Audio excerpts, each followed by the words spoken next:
Bonjour tout le monde, bienvenue à ce nouvel épisode du podcast L'État financier. Donc encore une fois aujourd'hui en compagnie de mon collègue Gabriel. Salut tout le monde, salut JP. Et pour ce nouvel épisode de la saison 3, le 10e, si notre chronologie est bonne, vous allez d'ailleurs remarquer, là, en fait on vous fait là, un bon vieux, le format initial du podcast, un au son de la cloche et un dans vos poches. Donc on retourne aux sources. On dit souvent là, le dans vos poches était un peu mis de côté dans cette saison 3, mais on espère quand même essayer d'en faire quelques-uns puisque c'était tout de même des bons sujets de vulgarisation. Je note d'ailleurs au passage que c'est Gab là, qui a proposé les deux sujets pour aujourd'hui. Également, vous allez remarquer là, que le podcast va sortir une journée en retard par rapport à notre bon vieux classique là, des lundis.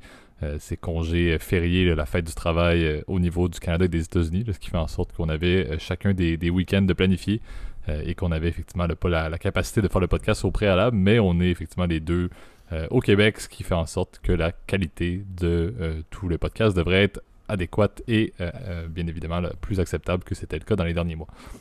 Avant d'entamer, Gab, je te laisse faire le petit disclaimer pour l'épisode d'aujourd'hui. Oui, puis je pense que ça aura toute sa pertinence, je te dirais, cette semaine. Bien évidemment, ce qu'on va parler aujourd'hui, il ne s'agit que de notre opinion personnelle, hein. Il ne s'agit pas d'une recommandation officielle de placement, d'autant plus qu'on va parler aujourd'hui de trucs relativement, pour la section au son de la cloche, relativement risqués. Là. On vous fait de... Alors, vous allez voir ça dans quelques instants. C'est sûr que ça nécessite une plus grande prudence. Donc évidemment, avant de faire quoi que ce soit, contactez un expert qui pourra déterminer avec vous aussi votre profil financier, etc. Puis aussi vous faire votre profil d'investisseur. Je me souviens, c'était d'ailleurs un des premiers épisodes, hein, comme quoi le temps passe vite, hein, JP. Hein. Absolument. Donc lançons ça en force avec le premier segment au son de la cloche. Parfait. Donc, le sujet de la semaine, là, comme j'ai dit, le premier sujet proposé par Gab, est un peu ironique. Là. On se parlait en off juste avant de faire l'enregistrement et Gab me soulevait qu'il était allé voir là, un chef-d'œuvre, selon moi, du cinéma français, là, qui est OSS 117, le troisième. En tant que Québécois, encore une fois, c'est plus curieux, je crois, là, mais c'est un film que Gab m'a fait découvrir et que je dois dire, le 1 et le 2 sont assez comiques, là, encore une fois, pour les qualités qu'on connaît à ce film-là, mais tout ça pour dire que on avait également un gag, si on peut dire, de préécrit pour l'épisode. On veut vous parler des SPAC, et on voulait faire le gag en disant que ce n'était pas un concurrent direct de la société Carotte d'élevage de poulets. Le gag, encore une fois, est encore plus drôle maintenant que Gab a passé le début de soirée à écouter le 3 au cinéma. Donc, encore une fois, petit gag rapide, mais comme on vous a dit, on veut vous parler plus spécifiquement des SPAC, des Special Purpose Acquisition Company. C'est quelque chose, je crois, et Gab, tu l'as soulevé comme sujet, et c'est très d'actualité parce que sans s'en rendre compte, ce type d'investissement-là, qui est très particulier, je vais te laisser le sous peu l'introduire, prend toute sa pertinence et encore plus depuis les dernières années. Les volumes d'investissement dans ce type d'instrument-là au niveau des marchés boursiers est en grande croissance. Le nombre de SPAC qui sont mis en termes de IPO sur les bourses, par exemple américaines, sont en évolution absolument exponentielle présentement depuis, si on compare seulement par exemple 2020-2021, et c'est une tangente qui a commencé dès le début des années 2000. Donc le sujet est vraiment d'actualité, vraiment super intéressant. Et encore une fois, comme on dit, on a fait plusieurs épisodes sur des catégories d'actifs dans les marchés financiers différents. Et je crois que c'est une bonne manière de voir qu'on peut encore une fois trouver de nouveaux instruments financiers par rapport à ce qu'on connaît déjà. On fait souvent des trucs sur les commodités, on parlait d'équité souvent, on parlait de bons, etc. Mais je crois que les SPAC sont très intéressants. Et là-dessus, Gab, je te laisse faire une petite introduction, une petite vulgarisation de ce que c'est, parce que c'est quand même relativement complexe à comprendre pour les non-initiés à la finance. Ouais, je dois t'avouer, la notion de SPAC en soi est assez complexe en première vision, en fait. Mais il s'agit tout simplement en fait d'une espèce de transaction qui est similaire en fait à un IPO. On avait déjà parlé un peu avec à nos auditeurs là, le processus du premier appel public à l'épargne, c'est-à-dire quand tu as une entreprise qui est privée, donc c'est-à-dire qui est détenue, comment dire, par un petit groupe d'investisseurs et qui décide d'être introduit en bourse. Donc, alors à ce moment-là, elle dit en anglais on dit public, mais on dit listé en bourse en français, parce que c'est on ne veut pas faire la confusion avec public, qui est le secteur public, mais bon, enfin, on dit toujours public en anglais, it's publicly traded, c'est un peu ça. Alors, l'idée, c'est que, normalement, dans un premier appel public à l'épargne, c'est ça, c'est que l'entreprise, elle va, comment dire, elle va faire toute une série d'opérations, si tu veux, pour être introduite en bourse, puis à un jour donné, c'est sûr que là, elle devient officiellement tradable, donc du coup, elle peut être échangée auprès d'une bourse. Donc, Vous avez donc probablement vu ces dernières années, on en avait parlé quand il y avait eu Airbnb, mais il y en a eu plein, il y en a eu plein ces dernières années, des IPO, là, il y en a même tous les jours en fait quasiment, ce qui fait que je dirais, c'est à peu près c'est le cheminement normal. En SPAC, c'est un peu différent. Dans un SPAC, en fait, où qu'on pourrait dire en français, c'est une société d'acquisition, en fait, c'est une société négociée en bourse d'acquisition, en fait. C'est au lieu de, comment dire, de que vous ayez une entreprise A qui va en bourse, là c'est un peu différent. Vous achetez en fait une entreprise ou un fonds en fait qui est spécialisé en fait dans l'achat en fait de sociétés privées. Donc là en l'occurrence, je vais donner un exemple très simple. Par exemple, c'est c'est en 2020, tu as une entreprise qui s'appelle Lyon Électrique qui est basée justement dans le Grand Montréal en fait au nord de Montréal, qui est un fabricant de bus en fait électriques comme son nom l'indique.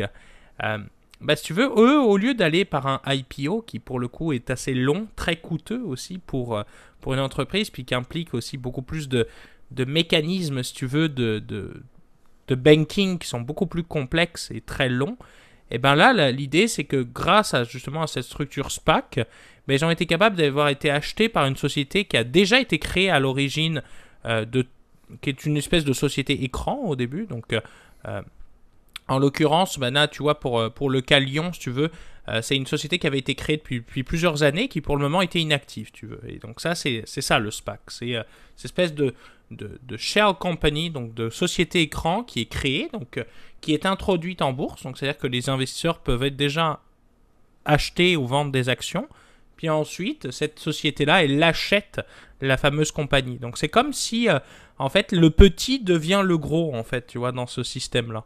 Exactement. Puis tu sais, je pense que tu l'as soulevé. Puis un point qui est important à rajouter là-dedans, c'est que les SPAC, encore une fois, comme on l'a dit, on n'en entend pas forcément autant parler que d'autres instruments financiers. Mais ce qui est intéressant, c'est que ça peut être autant des grandes banques, autant des fonds privés, autant des petits investisseurs, tout le gratin, si on peut dire, des investisseurs, que ce soit institutionnels ou des investisseurs particuliers comme vous et moi, comme Gab également, vont pouvoir investir là-dedans d'une certaine manière parce que tu l'as bien dit, c'est une entité qui va faire un IPO qui va devenir public, dans lequel on va pouvoir mettre nos fonds.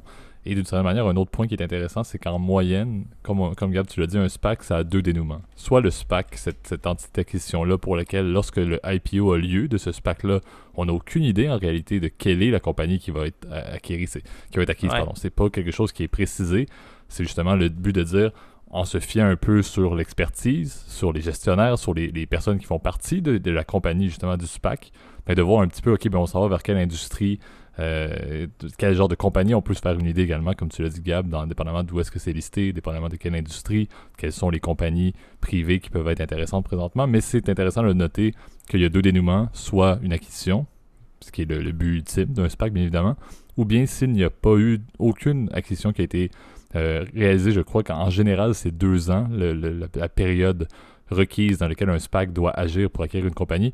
Dans le cas contraire, les fonds sont retournés au niveau des investisseurs de la compagnie. Donc, 2 scénarios, c'est très simple. C'est vraiment, comme tu l'as très bien dit, un bassin de fonds écran listé, géré par des experts, par des gestionnaires, peu importe, qui sont souvent liés à une industrie en particulier, qui ont comme finalité le fait d'acquérir une compagnie qui va être publique, en fait, qui va être privée, comme on l'a dit, ou bien, s'ils ne sont pas capables de retourner les fonds avec ou non rendement, parce qu'un point très, très, très intéressant au niveau de la manière dont un SPAC fonctionne, c'est que l'argent du SPAC ne peut être que déposé dans une espèce... C'est dur de le définir en français d'une certaine manière, là, comment est-ce que l'argent va être conservé au niveau du SPAC, autre que d'être un peu mis dans une espèce de compte avec un certain intérêt, là, mais il n'y a pas de manière en fait d'investir concrètement les fonds. Par exemple, le SPAC peut pas être un bassin soudainement qu'ils vont lister dans Tesla juste pour faire plus d'argent et avoir un plus gros bassin dans le but de l'acquisition. C'est souvent des éléments garantis, des fonds de placement plus sécuritaires, dans le but justement de dire le bassin qui est de 100 millions par exemple, va continuer à croître pendant l'année, les 2 ans dans lesquels on peut obtenir ou faire l'acquisition, mais avec un rendement très sécuritaire. Ouais, et puis au début, effectivement, si tu vois par exemple une transaction typique SPAC, donc encore une fois, Lyon, c'est un bon exemple. Si tu veux, la compagnie de départ s'appelait Northern Genesis. C'était le nom en fait du SPAC à l'origine, puis le nom vient effectivement du ce qu'on appelle le sponsor. Le sponsor, c'est en fait très similaire à ce qui se retrouve dans les fonds privés, donc dans private equity, ou là tu vois, tu m'excuses pour l'anglicisme, mais c'est vrai que la traduction française et me paraît inexact parce que c'est pas exactement ça, mais en private equity ou en venture capital, donc par exemple du capital de démarrage en fait d'entreprise, souvent quand c'est des startups, souvent on n'entend pas beaucoup parler de ça, bah, c'est un peu la même chose en fait en SPAC, c'est-à-dire que tu vois, c'est des fonds qui sont conçus, si tu veux, à ce que n'importe quel investisseur puisse acheter effectivement des placements auxquels il ne pourrait pas accéder, si tu veux, avec son capital. Parce qu'on se rappelle quand pour acheter, par exemple, une entreprise privée ou accéder à certains fonds privés, en tout cas dans la plupart des juridictions, comme c'est le cas aux États-Unis et au Canada, c'est le cas aussi en France, à mon souvenir, bah, il faut que tu aies une certaine valeur nette. C'est-à-dire tu as un règlement qui est très strict, si tu veux, qu'on appelle un investisseur qualifié aux États-Unis. Et ben cet investisseur-là, tu vois, tu dois répondre à certains critères pour pouvoir rentrer là-dedans. La force du SPAC, c'est que ça permet, si tu veux, à n'importe quel investisseur, tant qu'il a un compte de courtage ouvert, d'avoir accès, si tu veux, à ces structures et à ce type de deal. Évidemment, et c'est là où je trouve que c'est toute la pertinence du SPAC, c'est vrai que ça permet aussi à moindre coût, si tu veux, de pouvoir rentrer pour ces entreprises-là sur les marchés publics, accéder à du financement aussi supplémentaire, donc quelque part faire croître, si tu veux, ces entreprises-là.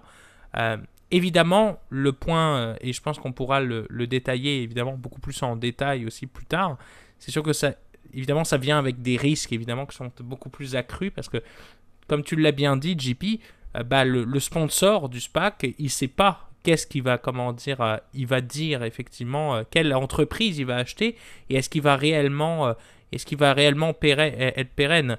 On sait que pendant les premières années de la vie du SPAC, l'argent il est gardé dans un compte sécurisé, fiduciaire en fait, avec certaines garanties, mais après ça, bah oui, l'argent il est réinvesti donc du coup dans une entreprise privée, mais qui te dit, si tu veux, que tu vas réellement trouver quelqu'un? Qui te dit qu'entre-temps, tu n'auras pas sacrifié du rendement que tu auras fait ailleurs, tu vois? Exactement. Puis, tu sais, c'est pas quelque chose qui est toujours voué à un succès. Encore une fois, on le mentionnait présentement, il y a une tangente qui est quand même assez imposante. Et encore une fois, les marchés parlent avec une vision très long terme, en général, le moyen terme, long terme. Le fait qu'il y a une croissance dans le nombre de SPAC sur une base annuelle présentement en termes de nouveaux listings aux États-Unis, ça montre que c'est quelque chose qui fonctionne bien. Ça montre que dans un contexte peut-être où les marchés sont un petit peu plus incertains, comme c'est le cas dernièrement avec la pandémie, qu'une compagnie a peut-être plus peur de se lancer dans un bon vieux IPO, comme tu l'as mentionné, donc une compagnie privée qui décide de vouloir être listée, peut-être qu'il semble avoir une meilleure protection, ou du moins, moi je vois le SPAC comme étant une très bonne alternative du IPO, parce que le IPO, on fait face à la musique en bon français, lorsqu'on est listé. Alors que le SPAC, au moins, ça permet à la compagnie privée qui pourrait être acquise d'une certaine manière de voir déjà l'engouement qu'il pourrait y avoir. T'sais, avec une base d'investisseurs qui peut être très qualifiée. On l'a dit, présentement, il y a des compagnies qui sont vraiment des grands underwriters, les Goldman Sachs, les Credit Suisse, les Deutsche Bank, etc. sont des compagnies qui ont vraiment mis beaucoup d'argent au niveau des SPAC qui sont listés aux États-Unis parce qu'ils croient fondamentalement que l'industrie dans laquelle ce SPAC-là ou ces SPAC-là, par exemple, sont en train d'essayer de faire des acquisitions, ben, il y a de l'argent à faire là-dedans. Donc, moi, je vois ça comme étant peut-être une très belle alternative pour les années à venir lorsque les marchés boursiers vont être un petit peu plus volatiles, lorsque une compagnie va avoir un petit peu plus peur d'un IPO pour des raisons réglementaires, peu importe, on pourrait en parler. Là, on a plein de bons exemples de IPO qu'on a parlé dans les derniers mois, que ça a été so-so. On ne parlera pas à nouveau de Didi. Mais effectivement, c'est des contextes qui montrent qu'au moins ça permet d'avoir peut-être une transition vers une version listée d'une compagnie privée qui va être un petit peu plus progressive, qui va être un petit peu plus sécuritaire d'une certaine manière, dans le but que cette compagnie-là puisse obtenir des liquidités comme on le désire. Juste quelques faits là, avant de te repasser la parole, Gab. Je vous disais que ça avait eu beaucoup d'augmentation quand même pour que vous voyez l'importance. Seulement en 2020, il y a eu 50 SPAC listés aux États-Unis uniquement pour un total de 21,5 milliards de dollars US qui ont été mis dans ces SPAC-là, dans ces Special Purpose Acquisition Company-là. Donc ça montre encore une fois que c'est pas rien, là, 21,5 milliards d'actifs quand même. C'est pas la fin du monde, c'est certainement pas une catégorie d'actifs qui est comparable aux grandes autres catégories d'actifs qu'on peut connaître, mais c'est quelque chose qui, encore une fois, vaut la peine d'être vu et surtout vaut la peine d'être analysé, d'être regardé, d'être considéré dans les années à venir, selon moi, avec la tangente vers le fait qu'il y en a de plus en plus et que est-ce qu'on pourrait avoir soudainement une baisse des IPO et une augmentation des SPAC? C'est peut-être quelque chose qui est quand même faisable si les rendements, encore une fois, le prouvent et ça, c'est très facile de voir. Une fois qu'un SPAC fonctionne et qu'on le compare avec un IPO direct dans la même industrie, on a quand même un bon comparable, et ça, Gab, tu prends en parler également, mais on a un bon comparable pour dire le IPO d'une compagnie similaire dans les techs par rapport au SPAC d'une acquisition d'une compagnie tech, quel est le résultat au final au niveau du rendement, pour être un point intéressant. Ouais, exact. Et Après, bon, c'est vrai que tu as quand même des mécanismes qui sont, si tu veux, tu l'as bien dit, c'est une bonne alternative, en fait, le SPAC au IPO traditionnel. En revanche, c'est vrai que on oublie encore cette notion, si tu veux, t'es de risque. Il y a un risque, je trouve, un peu accru, si tu veux, avec le SPAC, pour te dire, les chiffres parlent d'eux-mêmes, en 2014, t'es 1,8 milliard, comment dire, de SPAC levé, 83,3 en 2020, si tu veux. Je pense que ça veut tout dire là, en termes d'engouement des investisseurs par rapport à ces fameux SPAC. En revanche, tu veux, moi, le gros problème que j'ai avec ça, c'est que c'est vrai qu'il y a eu pas mal en fait de clickbait, je te dirais, un peu dans la même période, si tu veux, que les, euh, les GameStop et autres, là, tu sais, en 2020, là, on en avait déjà parlé. Les SPAC étaient des compagnies qui étaient très clickbait, qui étaient très populaires. L'exemple, Lyon, il y a aussi eu d'autres en compagnie, je crois que c'était Lucid Motors aussi, qui était un autre euh, compagnie qui avait été passée en SPAC, mais bon, aujourd'hui, toi, JP, entre nous, c'est la première fois que j'entendais parler de ces entreprises-là, parce que bon, évidemment, ils font des pertes énormes, ces entreprises-là, depuis des années, puis bon, je pense pas que ce soit des trucs très pérennes, mais c'est des trucs qui sont en revanche très clickbait, si tu veux, je vois pas... j'ai un peu du mal à comprendre l'intérêt. Euh, Autre truc qu'il faut quand même souligner en revanche en SPAC aussi, pour vous donner un peu une perspective plus euh, d'investisseurs aussi, il ne faut pas oublier que durant la transaction, souvent le sponsor, donc par exemple Northern Genesis dans le cas par exemple de Lyon, qui au passant on vous précise, tous ces SPAC-là ont la plupart foiré. Hein. C'est aujourd'hui, les rendements ne sont pas non plus au rendez-vous de manière générale sur ces SPAC-là. Parce qu'encore une fois, c'est des entreprises qui ont été très clickbaitées durant justement 2020, Covid, etc. Il y a eu un effet, si tu veux, véhicule électrique qui était très proportionnel avec Tesla, en fait. Donc, tout le monde, j'ai l'impression, avait envie de lancer sa marque de voiture en faisant 3 plans sur Illustrator. Mais bon, ça me paraît un peu... ça paraissait un peu fantaisiste là, tu vois. Et pour te dire, donc, sûr que le sponsor reçoit un pourcentage évidemment de l'entreprise cible en fait durant l'acquisition. L'idée c'est d'aligner aussi les intérêts, si tu veux, du sponsor avec la cible d'acquisition. Donc aligner avec les intérêts de l'actionnaire. Parce qu'il pourrait se dire, parfait, on s'est débarrassé de cette entreprise là, on n'a plus notre nom là-dessus, on s'en va. Non, tu veux quand même créer un incentive, si tu veux, un avantage, si tu veux, un petit bonbon au sponsor pour qu'il ait confiance, tu veux, dans cette entreprise-là, et possède un pourcentage, donc entre 0 à 20% en fait, de l'entreprise, qui doit être gardé un certain nombre d'années en fait, pour que la structure se fasse. Donc c'est pour ça que je te dis que ça ressemble beaucoup en fait à des fonds par exemple de venture capital ou de private equity. La structure est très similaire, si tu veux, en termes de, encore une fois, d'alignement des intérêts du sponsor et des actionnaires de l'entreprise. Effectivement, puis tu sais, je crois qu'on peut quand même conclure avec une logique de dire qu'il y a quand même des coups qui ont bien fonctionné. On peut parler, tu l'avais soulevé, le Virgin Galactic est un bon exemple d'un SPAC qui a fonctionné pour l'acquisition d'une part de la compagnie, bien évidemment pas la totalité, étant donné que M. Branson est encore bien présent, vous vous en doutez. Et également, un que j'ai également vu qui a atteint il y a de ça quelques mois, je crois un mois et demi à peu près, là, mais en 2020, il y a eu Bill Ackman, qui est un de tes personnages hommes d'affaires financiers là, que tu apprécies bien pour un fameux épisode qu'on a parlé il n'y a pas si longtemps avec Herbalife. Il est très controversé en revanche, Bill Ackman. Mais il a lancé un SPAC en juillet 2020, effectivement, là, qui a raisé à peu près 4 milliards de dollars pour une compagnie qui porte le même nom là, que sa compagnie. Sa compagnie de management, c'est Pershing Square Capital Management, et il a lancé le SPAC, le Pershing Square Tontine Holdings. Encore une fois, comme on l'a dit, c'est 2 ans en général la période dans laquelle un SPAC devrait soit faire une acquisition ou être dissous. Présentement, ça fait seulement 1 an. Donc, intéressant à suivre, par exemple, celui-ci. J'avoue que moi, personnellement, je ne vais, encore une fois, probablement pas investir dans des SPAC dans ma vie. C'est pas un intérêt que j'ai du tout, mais j'avoue que ça m'intéresse quand même de voir qu'est-ce que des SPAC qui sont nouvellement listés vont faire dans la période d'acquisition pour voir justement est-ce que ça fonctionne, et comme on l'a dit, pour voir est-ce que la tangente des marchés, c'est du clickbait, ou est-ce que la tangente des marchés est vraiment le fait qu'une alternative commence, et d'une certaine manière, commence enfin à se mettre à l'horizon pour un petit peu le remplacer, ou du moins compenser le fait que les IPO, présentement, je trouve que c'est peut-être pas le meilleur modèle. Je pense qu'il y a plusieurs IPO qui ont perdu beaucoup d'argent. Je pense qu'il y a plusieurs IPO qui n'ont pas super bien fonctionné comme la tangente. Tout le monde dit un IPO, ça commence, c'est listé à un bon prix et ça part vers le haut. Mais dernièrement, on dirait qu'un IPO, c'est listé au bon prix toujours. Ça, je dis pas le contraire, mais souvent, ça va baisser quand même assez rapidement et ça fait beaucoup de fluctuations. On en avait parlé avec un autre exemple il y a de ça quelques épisodes.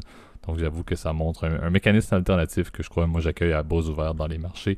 Encore une fois, comme j'ai dit, je ne serai pas un investisseur dans les IPO et je ne serai pas un investisseur dans les SPAC tout de même, mais fortement intéressé. Ouais, mais après, juste dernier mot, c'est sûr que regardez, si vous regardez un peu évidemment les courbes de rendement, comment dire, sur ce genre de SPAC, encore une fois, regardez bien si déjà l'acquisition a été conclue avant de prendre une décision. Si tel est le cas, c'est sûr que là, évidemment, les gains sont beaucoup plus faibles, parce que on a déjà beaucoup plus un historique de savoir exactement comment le deal va être structuré. C'est le cas, par exemple, tu vois, pour Pershing Square, ils n'ont toujours pas fait d'acquisition, si tu veux. Ils avaient eu des offres pour acheter Universal Music, si tu veux, ils voulaient racheter cette portion-là. J'ai l'impression que ça a foiré, enfin, en tout cas, des petites lectures que j'ai faites, là, mais c'est un bon exemple. Puis, tu vois, Virgin Galactic, c'est un peu le roller coaster depuis quelques semaines. En fait, depuis 2021, tu vois que les cours augmentent, explosent, etc. Il faut avouer que c'est encore des marchés qui sont encore très peu matures. Hein. C'est pour ça que, encore une fois, je dis que c'est un peu risqué en date d'aujourd'hui, parce que ça, encore une fois, c'est beaucoup des compagnies qui sont basées sur le clickbait, etc. En fait, vraiment, sur ces nouvelles tendances aussi de consommation, comme on peut avoir là. Donc, tu sais, le bon exemple à Lyon, encore une fois, bah, tu vois, il avait explosé quand il y a eu la fusion, et depuis, c'est la chute aux enfers, là, tu veux. Au plus haut, environ 35, aux alentours des 33,50 $. Et aujourd'hui, elle en vaut à peu près 12 et des poussières, 12 et 20, je crois, selon ce que j'ai vu sur Bloomberg. Donc, tu veux, j'ai l'impression que c'est des compagnies, encore une fois, qui n'ont pas encore de stabilité pour pouvoir juger, en fait. Et encore une fois, moi, je me sens malhonnête. Je serais malhonnête de vous dire, c'est investissez là-dedans, parce que ça implique tellement de risques, etc. Donc, moi, je dirais, faites attention. C'est un peu ça, le mot de la fin. Absolument. Donc, c'est ce qui va conclure le premier segment. Donc, passons maintenant au deuxième, le dans vos poches.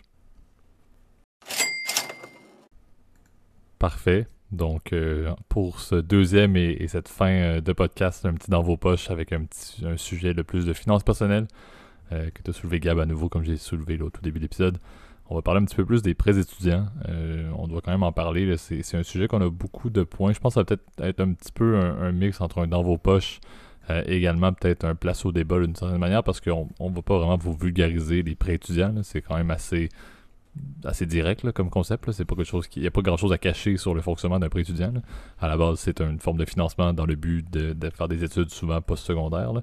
Donc, c'est pas très très complexe à ce niveau-ci. Mais c'est je un crois prêt étudiant, quoi, en gros. Absolument. C'est un prêt pour des étudiants. Donc, le concept est assez clos. Par contre, je pense qu'il y a quand même beaucoup d'éléments à discuter sur la manière dont, entre autres, des étudiants internationaux, comme Gab, tu l'as été, là, lorsque tu es arrivé au Canada, peuvent bénéficier de ce genre de programme-là dans des pays d'accueil, par exemple.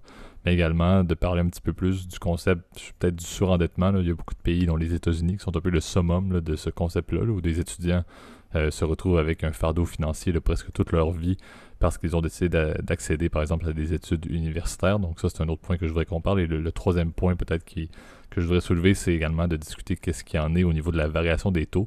Parce que souvent, des prêts étudiants, du moins ceux qui sont peut-être adossés par les gouvernements, sont souvent avec des versions de taux qui sont variables.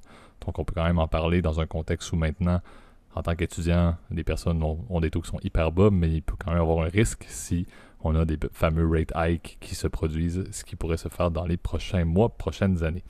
Donc, peut-être, Gab, si tu veux entamer, là, mais moi, en fait, je pense que je vais te passer la parole avec justement ta vision un petit peu sur les problèmes d'accès pour les étudiants étrangers, du moins, ou le fait d'avoir des fonds en financement disponibles pour des étudiants qui ne résident pas, ou du moins n'ont pas une citoyenneté ou une résidence permanente dans leur pays d'accueil. Je pense qu'il y a quand même beaucoup de problématiques là-dessus. Ouais, ben c'est vrai que évidemment, souvent, le financement des études, ça devient un truc qui est de plus en plus présent aujourd'hui. J'ai l'impression que c'était quelque chose qui était très peu commun, même dans les années 60, 70, etc. Souvent, c'était un peu... t'étais un peu à la charge de l'État, entre guillemets, pendant de nombreuses années. Et puis tu vois, le système universitaire américain, aujourd'hui, on le connaît surtout pour le coût qui coûte. Hein. C'est pas rare. Et ça, je peux te le confirmer, effectivement, pour l'avoir vu en tant que conseiller, puis vu en tant qu'élève aussi, étudiant, de voir des gens avec des prêts, avec des sommes à 6 chiffres, si tu veux. Alors, ça peut faire peur, évidemment, mais après, bon, il faut le voir, je pense, toujours de la façon, est-ce que c'est un investissement rentable? La réponse est oui. C'est un diplôme, c'est quelque chose d'important, et en tant que recruteur, tu vois, moi j'étais dans la place de recruteur, mais c'est vraiment un truc que j'aimerais pas me mettre dans cette place-là. Bah, c'est vrai que c'est déjà un ticket d'entrée, c'est de dire, bon, est-ce que cette personne-là était capable, elle a été sélectionnée à une échelle plus académique, est-ce qu'elle a eu quand même des bonnes notes, etc. C'est des choses que les entreprises ont regardées, surtout dans un milieu comme par exemple comme la finance, tu vois, c'est un bon exemple.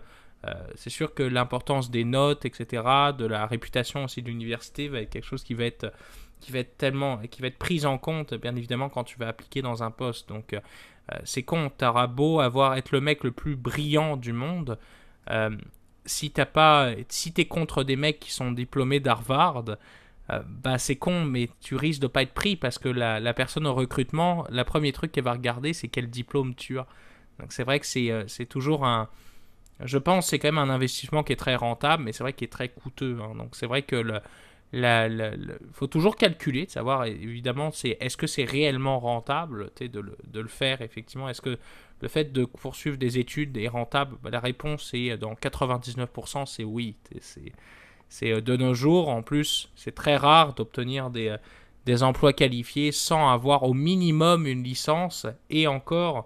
Maintenant, de plus en plus d'entreprises demandent des niveaux de diplôme très très très élevés. Donc, il y a une demande vraiment pour de l'expertise, si tu veux, dans plein de domaines. Et c'est vrai que c'est un incontournable. Et on arrive à des situations comme on peut avoir, par exemple, c'est vrai que c'est un peu au paroxysme, c'est les États-Unis, mais c'est le cas dans plusieurs pays. Et c'est vrai que ce que tu dis, JP, est vrai. C'est que pour beaucoup d'étudiants, surtout quand tu comptes voyager à l'étranger, tu es étudié à l'étranger, c'est très difficile de l'avoir un prêt déjà garanti. Souvent, les banques sont très frileuses parce que tu n'as pas de garant, tu n'as pas de co-signataire sur ton prêt. C'est très difficile pour eux aussi de prêter de l'argent en sachant que tu ne vas pas aller dans le même pays. Et ça, pour l'avoir vécu, je peux te l'assurer que c'est le cas.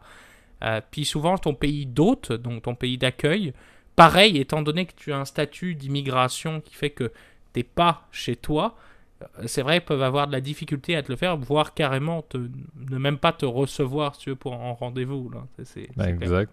C'est un peu, on en parlait, puis je crois que le sujet était bon parce que c'est quelque chose que tu as vécu et puis c'est quelque chose que je vis également présentement. Le mix des deux premiers sujets au fait d'avoir des restrictions au niveau de l'accès à du financement étudiant et le fardeau financier des études aux États-Unis, je le tape d'une pierre deux coups avec des études que je fais présentement dans une université américaine et c'est exactement ça. Donc au niveau du Canada, et c'est un peu normal, le financement pour un Canadien qui étudierait aux États-Unis n'aura pas forcément, encore une fois, accès à des sommes importantes parce que le but, encore une fois, c'est d'encourager les investissements dans les établissements du pays. Donc ça, c'est déjà une contrainte assez existante.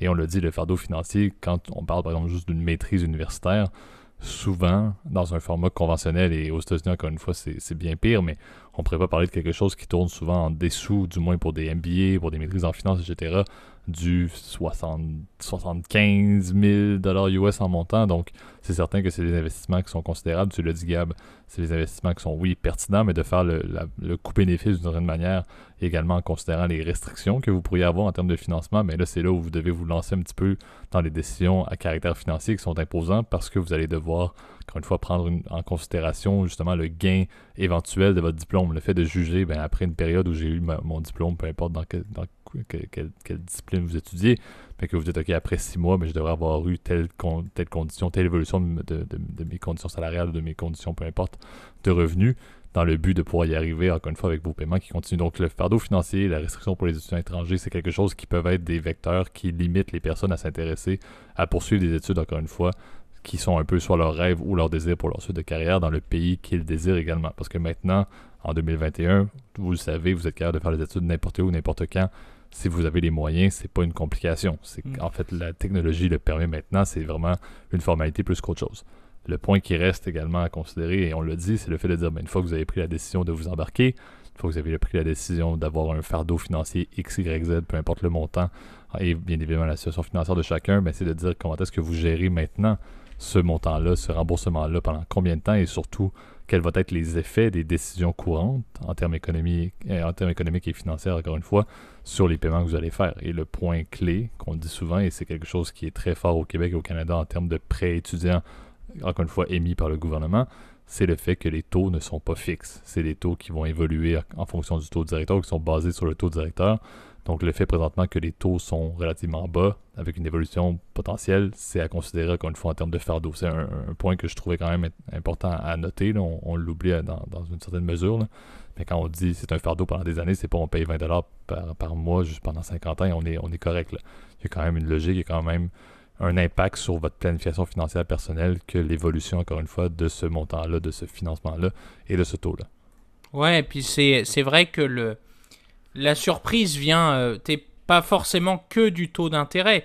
Elle va venir aussi, du montant, tu l'as bien dit, quand c'est des montants tellement importants, parfois t'as plein de gens, si tu veux, ils se rendent pas compte de combien ça fait, par exemple, par mois ou par heure, enfin en tout cas par mensualité en fait. Donc moi je te dirais, c'est sûr que la première étape, quand on fait un prêt étudiant, puis je suis surpris à chaque fois, quand je vous l'avais raconté que dans mon ancienne carrière, j'ai été conseiller financier, tu serais surpris du nombre de personnes qui savent absolument pas déjà comment calculer un paiement de prêt. Ils comprennent pas que l'intérêt c'est annuel évidemment, là, donc c'est et pour être franc avec toi, tu vois, quand je retourne à mes 18 ans, c'est quelque chose que je savais pas, tu vois. Je pensais que ça se faisait qu'une fois, puis sûr que là, du coup, ça change un peu ta vie quand tu apprends qu'évidemment l'intérêt c'est annuel. Alors c'est vrai que déjà le fait de calculer son fardeau financier, c'est important, c'est de savoir rendu là, et puis il faut pas hésiter justement à sa banque, tu vois. Je suis ancien conseiller, c'est vraiment le conseil que je pourrais donner. Demande une table d'amortissement de ton prêt. Savoir combien à peu près, évidemment, c'est pas hyper précis, enfin, on s'en fout, c'est pas très grave. Mais il faut toujours demander combien ça ferait à peu près tous les mois pour déjà se planifier dans son budget combien ça va coûter, en plus évidemment de tes obligations normales, tes loyers, etc. Si tu as la chance d'être propriétaire, félicitations, tes autres prêts, etc. Donc c'est vrai que c'est un point qui est assez important à maîtriser. Et tu l'as bien dit, JP, le taux, c'est sûr que n'importe quel type de contrat financier vient avec des avantages et des inconvénients. C'est sûr que la plupart des prêts étudiants sont souvent variables. Parfois, tu as une période où tu payes que des intérêts. Parfois, tu as une période où tu payes intérêt et capital pendant un montant réduit. C'est sûr que là, rendu là, je recommanderais tout le monde de se renseigner, de vraiment décortiquer ton contrat rendu là avec le conseiller. C'est vrai que c'est quelque chose qui n'est pas évident, surtout quand c'est ta première fois que tu signes un contrat de ce montant-là. On a tendance à signer, à écouter la personne qui est dans le bureau. Je pourrais recommander aussi de faire appel à un ami, déjà aussi qui s'y connaît, ou à ses parents aussi. Si jamais on a une question, ils sont peut-être plus habilités aussi. Là, je parle peut-être aux gens de cet âge-là qui nous écoutent. Ouais, c'est ça, de vraiment lire et tout, et puis de pas tout de suite signer, de prendre le temps de réfléchir, etc., avant d'accepter l'offre, parce que c'est un engagement considérable. Et moi-même qui connais mes premiers prêts étudiants, je peux t'assurer évidemment que c'est quelque chose que j'ai lu évidemment en profondeur avant d'accepter quoi que ce soit, là. Effectivement. Donc, je crois que ça conclut bien l'épisode d'aujourd'hui. Donc merci à nouveau pour vos écoutes, comme à chaque semaine. Donc, je vais te laisser, Gab, compléter l'épisode là, avec où est-ce qu'on peut retrouver, comme d'habitude, le podcast public à chaque semaine. Facile. Spotify, Apple Podcast, Google Podcast, évidemment YouTube. On vous invite évidemment à liker la vidéo et à la partager si ça vous a plu. Vous pouvez toujours nous mettre un petit commentaire aussi. Ça va nous permettre de nous donner des suggestions d'épisodes, etc. Et ça nous permet aussi d'avoir un contact avec vous, donc n'hésitez pas. En tout cas, pour moi, je vous souhaite à tous un très beau mardi, puisqu'on se retrouve un jour plus tard, et une très bonne semaine à tous. Bonne semaine tout le monde. Salut.